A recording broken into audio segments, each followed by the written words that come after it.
Couple Week Peak Day podcast, where we discuss fertility and natural family planning with our friends. Today's guest is Sarah Hall. Sarah is a licensed physical therapist and certified strength and conditioning specialist in Cincinnati, Ohio. She's a devoted Catholic with a desire to partner with Jesus, the divine physician, to allow for healing, which transcends the human gift of natural healing. Sarah has taken a keen interest in studying the nature of chronic pain, which demands a whole person approach.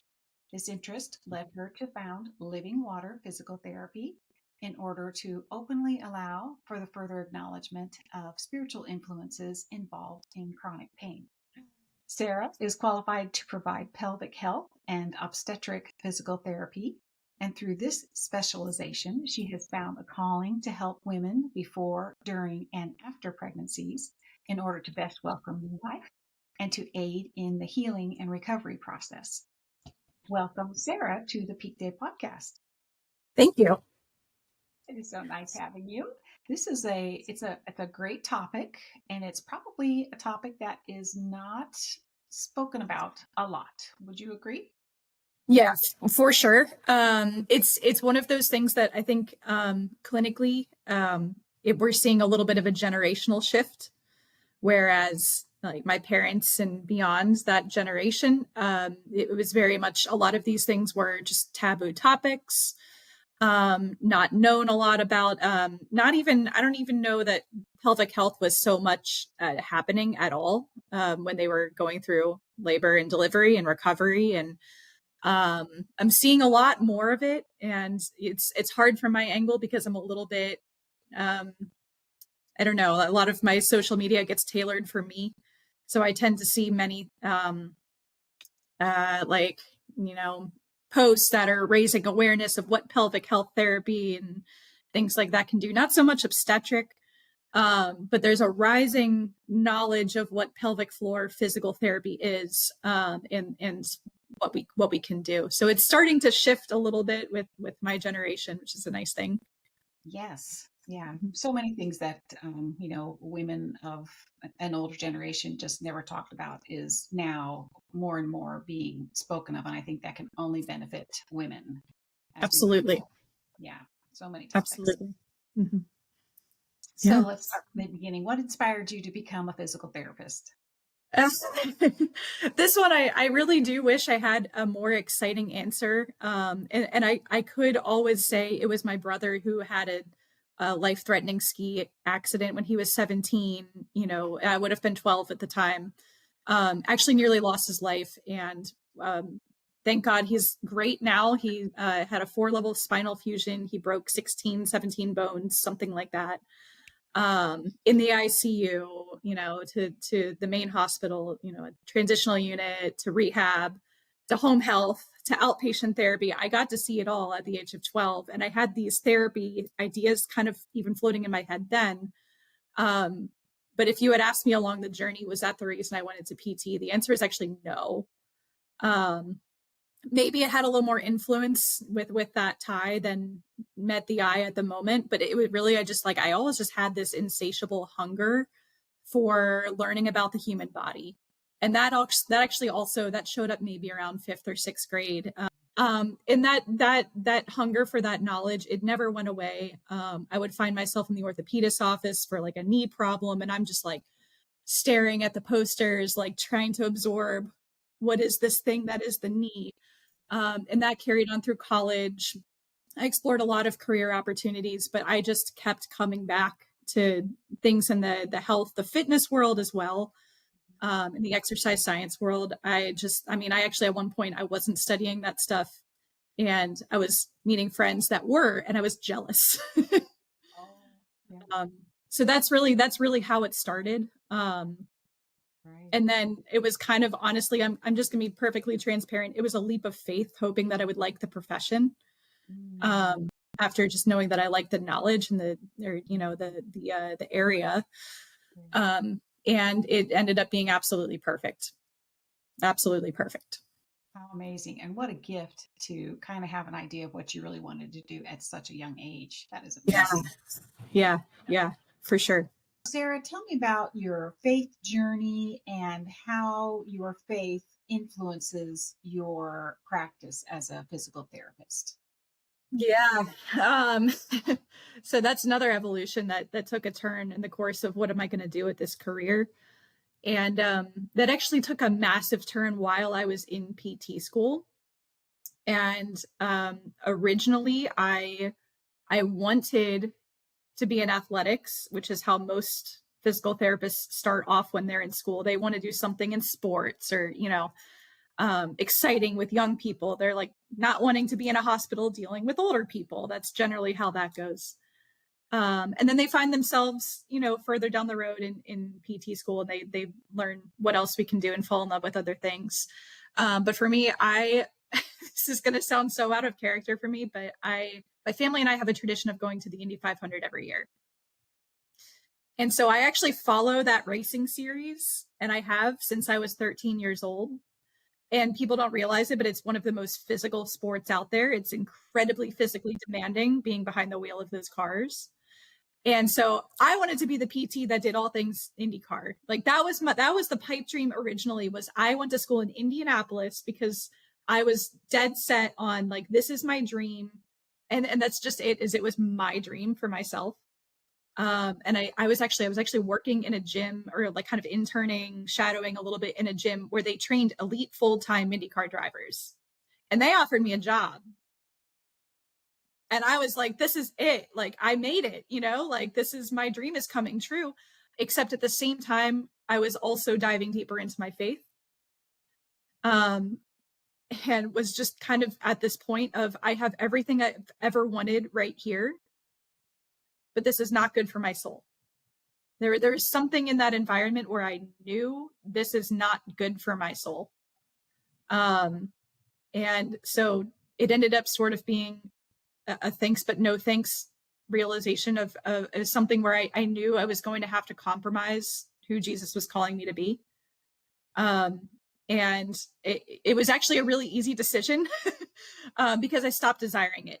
I realized like I want what Jesus wants for me more than I want to sacrifice. I don't want to try and fit myself into this mold. I'm going to have to try and be somebody that I'm not, and try and show them that I'm somebody that I'm not in order to fit into this field. But this isn't who I am. I'm over here. And so I walked away from it, and that left me going into my third year of PT school, having no idea what I wanted to do. And so life ended up leading me back to Cincinnati.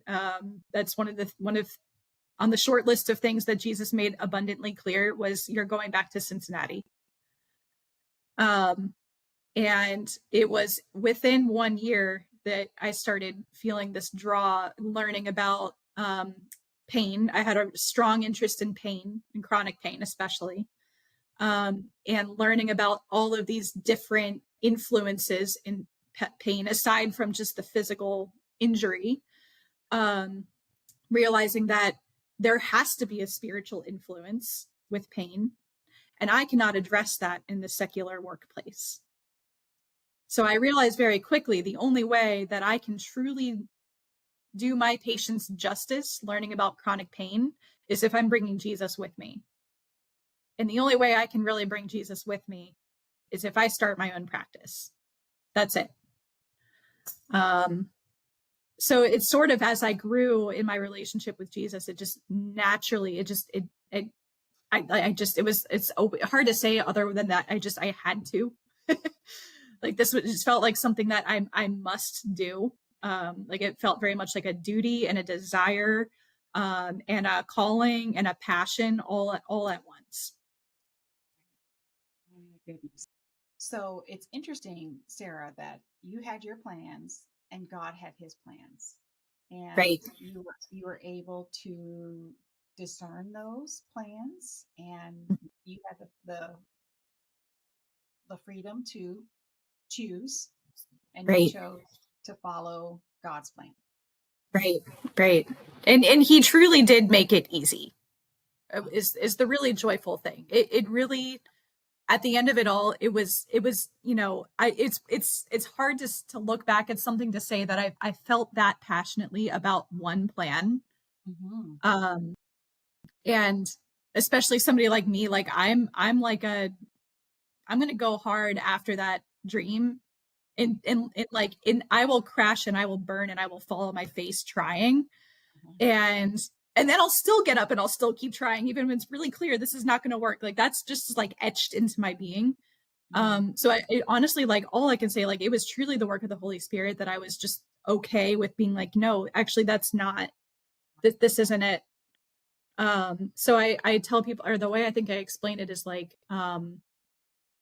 I went to Indianapolis pursuing my dream, chasing my dream, and I left Indianapolis following Jesus's dream for me. Oh, that's So, so. How does your faith influence your interaction with your patients, and how would you say that differs from standard care? yeah, this was actually something I felt very palpably as a student. Um, right away. And it was actually more in inpatient settings, like going into hospitals and nursing homes, because there is a very strong temptation and inclination to be just to not be charitable. It's really easy to be, really quick to judge somebody who's struggling with chronic pain as, drug seeking or manipulative or whatever, or, somebody who's just really having a tough time with emotional regulation, to just label them as whiny and difficult. And it's really easy to not be nice to them. And so I saw an opportunity as I was a student, on this faith journey, new on this faith journey too. I'm a cradle Catholic, but I didn't really get that there was a relationship to be had with Jesus until PT school. So as this is all happening in lockstep, I realized very quickly I can walk into a hospital room and I can even walk into those difficult patients, look them in the eyes, and know that like this is Jesus that I'm serving. And being able to have a little bit more patience with them, be charitable, and they are so receptive to it. Um, so I've really tried to hold on to what that student Sarah learned.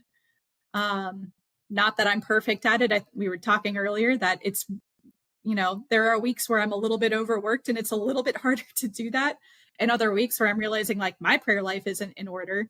And so if I'm not in a good place with my relationship with Jesus, if I'm not putting in that time of prayer, I'm losing sight of all that. It's not flowing over into my interactions. So there very much is like a direct connection between how is my prayer life, how is my work life balance, and how effectively can I integrate my faith into my practice.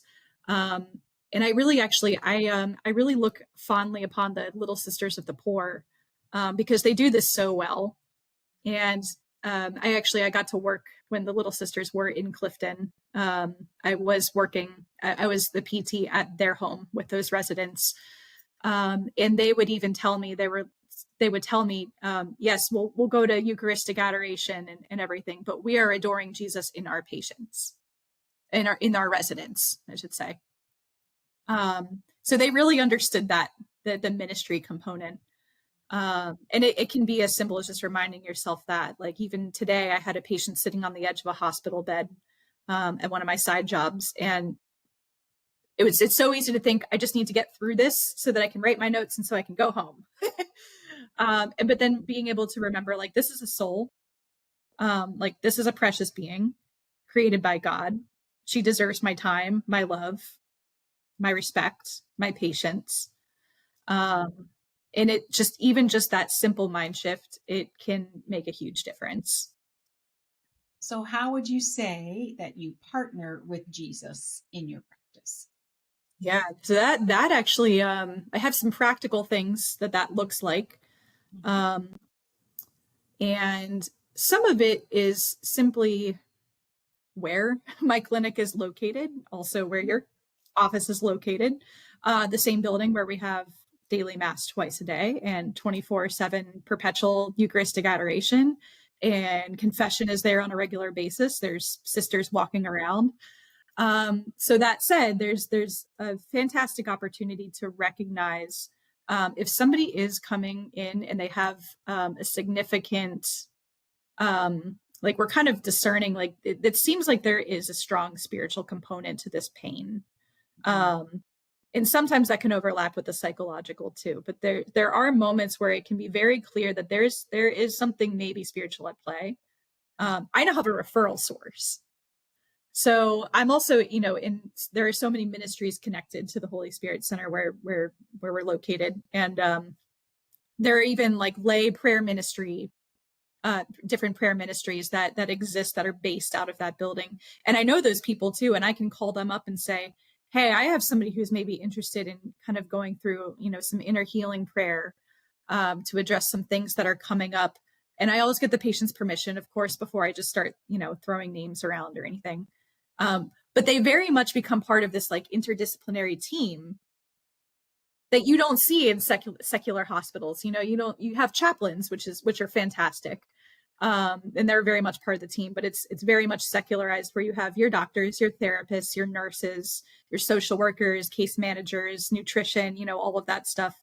And my interdisciplinary team includes priests, religious, lay ministers, areas like that as well. Hoping to get more connections in the psychological realm, but we're lucky in Cincinnati that we have some good referral sources for that as well. So you touched on this just a little bit in your answer, but what does a whole person approach look like in practice? Yeah, and that actually, I could answer that in quite a bit of depth. That actually goes a little bit more clinically into what's happening with chronic pain. And this is actually this is sort of going back to that first year as a clinician experience, and just wondering, trying to learn more about pain and chronic pain especially, and how can we speak to those patients and help those patients a little bit more effectively. And so to give sort of like a depiction of what this looks like is maybe an example of a lady that I had way back. She came to see me a few times when I worked at a hospital-based outpatient clinic. And I don't know that I've ever met somebody who appeared so frazzled and distressed and worried and anxious. And I mean, I can actually still see in my memory, like, I just remember her with her hand on her back, pacing. She wasn't even sitting on my treatment table. She was just pacing. And she was asking questions like, am I ever going to get better? Is this just how it's going to be all the time? And I almost couldn't even get a word in edgewise. Like, she was just so panicked and so anxious. And it's sort of like, it was just this trying to understand, like, what do we do here? Because there's a tendency for these chronic pain patients to just get shuffled between doctor to doctor. Nobody knows what to do with them. There's so much healthcare spending on chronic pain. The doctor doesn't know what to do. The doctor sends them to physical medicine and rehab, where they do some pain management type stuff. They try some things, it doesn't really work. They send them to physical therapy. We tried traditional stuff, it doesn't work. We send him back to the doctor. The doctor goes and gets an MRI. The MRI came out clean. The orthopedist can't do anything. And they're stuck. They're just stuck in this world of chronic pain, and nobody knows what's wrong with me, and I don't know what's happening. What we see with those folks, when they're learning on the science end of this, is there are a lot of changes that are happening at the level of the brain. And they're seeing things like, for example, our awareness of like discriminatory touch, which is sort of like, am I touching, the base of my thumb or the middle of the bone of my thumb, or am I touching the knuckle, or am I touching here? There's a little bit of a loss of where are all of those different locations. We have a very particular map in each part of our brain that's representing all of these different areas of our bodies. And that it's almost like if you took a pencil eraser and just kind of smudged the lines between all those different spaces. They're seeing there's changes like that are happening at the level of the brain in chronic pain patients. They're seeing things like left-right discrimination is getting a little bit wonky.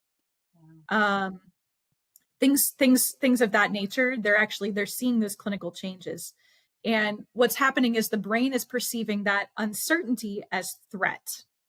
And if the brain perceives threat, it's going to output pain because that's our natural response to get out of a threatening situation. You put your hand on a hot stove, and immediately before you can think, you jump away because you don't want to burn yourself. That's our body saying, hey, that's threatening. You're going to burn yourself. Get off of there. We don't even have a second to react to that. And it's doing the same thing. And so if we think about what else is feeding into the brain that's making us feel like we're under threat, there's a lot. There's our thought patterns. That those questions that lady was asking, is this my new normal? Am I always going to be like this? Am I ever going to have a life again? Am I going to die like in 3 weeks with chronic pain or horrible pain, and that's it? Those catastrophizing thoughts, that's going to make that can ramp up that pain, that threat response. Lack of sleep is another one. Taking care of yourself, basic food, water, hydration, other chronic illnesses, things of that nature. We're finding that whereas, the general thought is that I have pain, and the direct consequence or the direct cause of that pain is something physical. It's the entire pie chart. It's a physical thing. We're finding that's not true. It's more of like a small sliver is the physical element. And there's all these other things. So the whole person approach can look very much like I'm addressing the spirituality of it, because I really do think that there is a component. If we're going to address sleep and psychology and illness and nutrition and hydration and temperature, and things like that, how can we not address that there's a spiritual battle going on out there too? And that's also going to have something to do with this. But beyond that, I will address those things like sleep, stress, just, are you taking care of yourself? Are there areas we can do better there? You have specialties in obstetric, physical therapist, and pelvic health. Can you tell us a little bit about what does pelvic health physical therapy look like? Yeah. So a lot of, a lot of really actually so why I went that route was there was one defining moment, and it was when I was still working. I was starting to work towards opening my practice, making moves and things like that, but I still was working a full-time job in a hospital-based outpatient office alongside another clinician who was a pelvic floor PT. And I noticed, at the risk of sounding like there's some profiling going on, I started to notice that the types of patients that she was getting overlapped, kind of not even necessarily demographically, but kind of stereotypically with the types of patients that we tend to see in chronic pain. And one of those trends is a lot of them don't show up. They're so overwhelmed with everything that's going on in life. They're frequent no-shows. They have a lot going on. I asked her about that one time, and I said, why do you get so much overlap with this chronic pain demographic and this pelvic floor demographic? Why is there so much overlap? And she said, because a lot of pelvic pain patients are sexual abuse victims. And so immediately I was like, okay, so I need to do pelvic floor because we want those. We want them. We want Jesus to be with them and heal them truly. They need this. So that's actually how I bridged into pelvic health. Okay. And so what that looks like, there are a few different directions it can go. It can be very simple. It can be very not related to anything that has a sexual abuse history. That sort of has its own category that it gets lumped into. But the other side of it is, preparing the mom to be as ready physically as she can be for labor and delivery, preventing complications during labor and delivery and postpartum, and then postpartum recovery. And so actually my ideal obstetric patient is going to be a new mom. She's pregnant with her first child. Maybe she's not having any complications at all, but she's hearing about pelvic floor and different things that can happen during pregnancy or down the road postpartum. I would love to just have her come in for a wellness visit, and we're going to screen. We're going to talk about Or I'm even going to poke in and say, like, are you sure you haven't had any leakage, or anything like that? Because sometimes they'll say, no, no, no, no, no, except, oh yeah, there was that one time.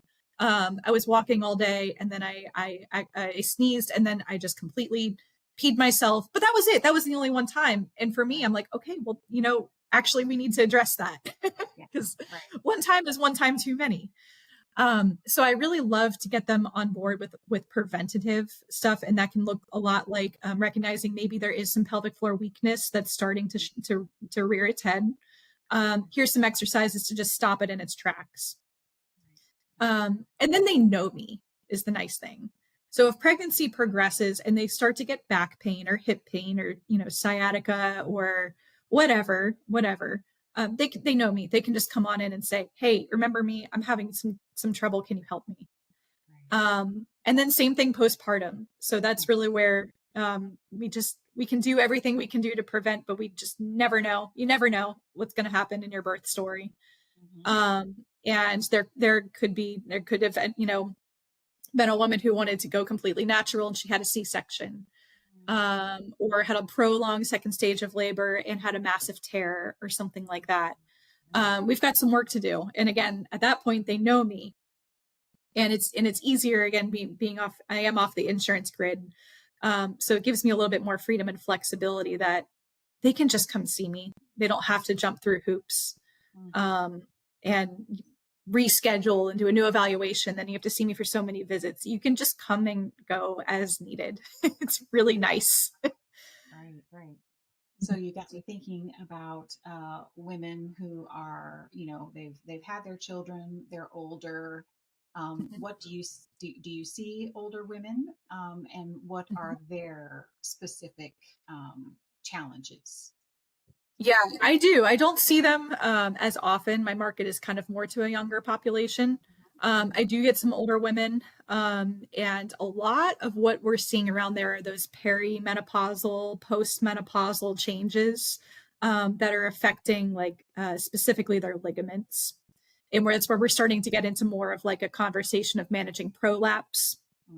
A lot of times that weakness can kind of develop into prolapse as those menopausal changes start to take place. We start to see a rise in that prevalence. So that's another thing that I'm educating my moms on is like, okay, well, if you have weakness, we should address this now. Hopefully they're not already dealing with a prolapse, but kind of in the back of our heads so that we can prevent that. And that is something that is, it's hard because it really does depend on your prognosis, depends on how advanced is that prolapse. Is it important for a woman to be familiar with her fertility, her cycles, and the changes that go through her body, as she is speaking with someone like you? Yeah, it's tremendously helpful.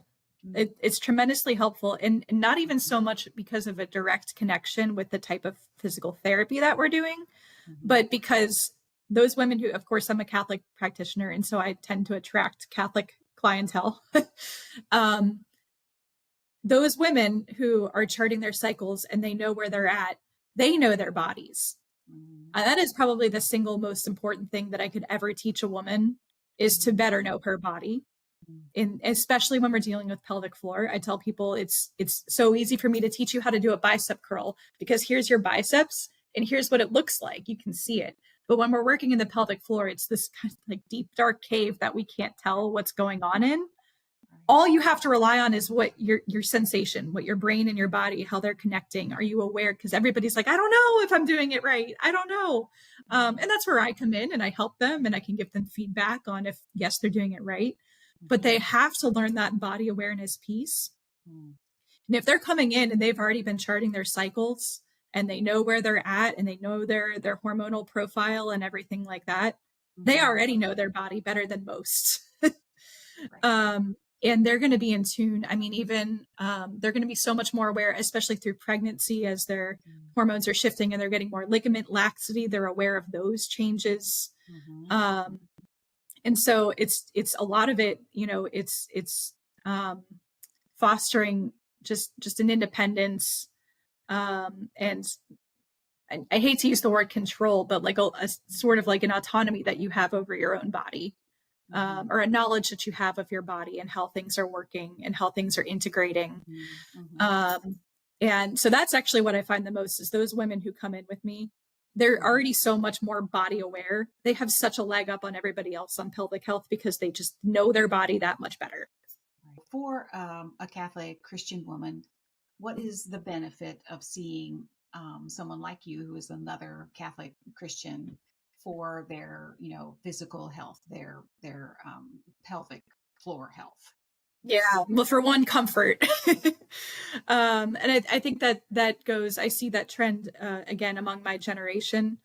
I'm on all these social media groups where people are constantly asking, does anybody know a NAPRO doctor in Cincinnati, or somebody who knows NFP, or, it's just Catholic. It's just, there's this desire that Catholic women, especially, they want Catholic practitioners across the board, even if they're not dealing with things that are Catholic. It's just a trend.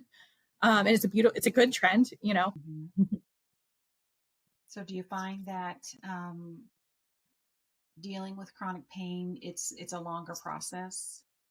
Yes, absolutely. And it looks different for everybody. I have had people that have come to me in horrible pain, and I've seen them for many sessions in a row with little progress. I've seen other folks that maybe came in with years and years of pain, and it only took a few sessions to things just clicked and they got their lives back.